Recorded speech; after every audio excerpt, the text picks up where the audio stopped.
Hi, I'm Mark Iskowitz, Editor-in-Chief at MM+M, and I'm here speaking with Gary Scheiner, who's the EVP and Chief Creative Officer at Gray Health Group.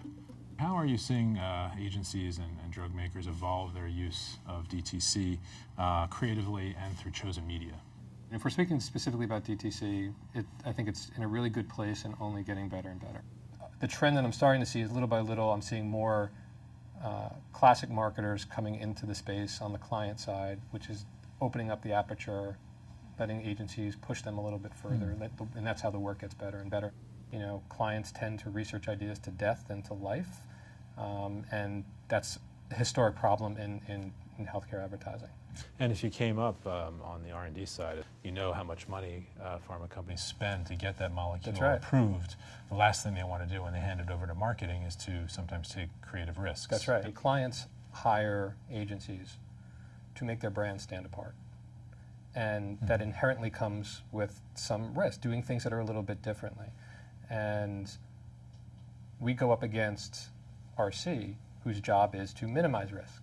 So there's an inherent tension in the day-to-day marketing for healthcare that the best of the best figure out a way around, but day in and day out, it's a constant struggle because my job is to do something, that's going to grab your attention. And RC's job is to, let's not get a letter, a cease and desist letter. And those things are often in contention with one another. And so it's an interesting challenge.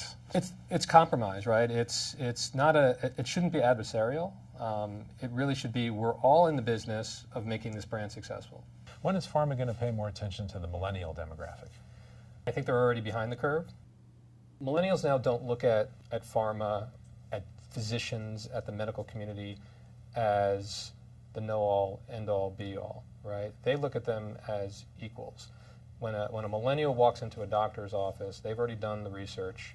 They're looking at that doctor as their partner.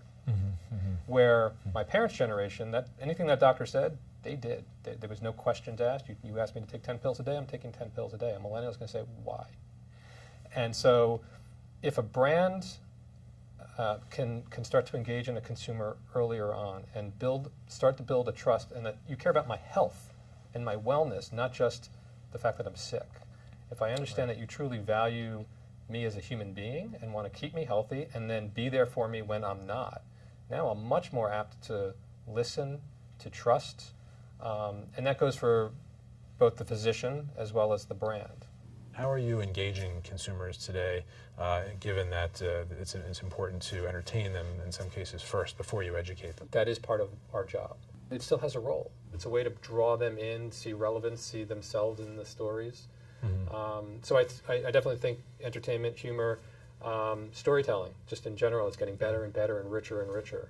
The list of side effects is sometimes long, and it has to be because the regulations require it as part of the fair balance requirements.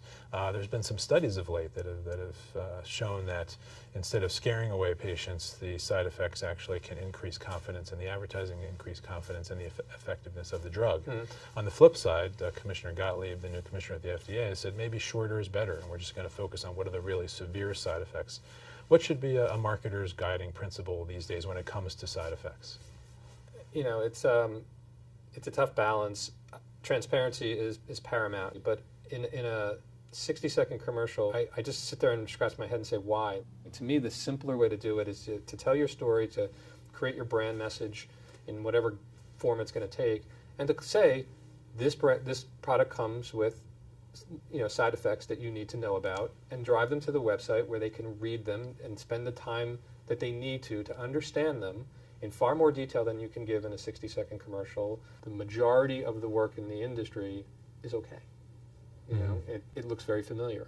And those few brands where the client wants to do something different, where the agency wants to do something different, where RC wants to do something different, that's where you see the more interesting, feels a little more mainstream kind of advertising.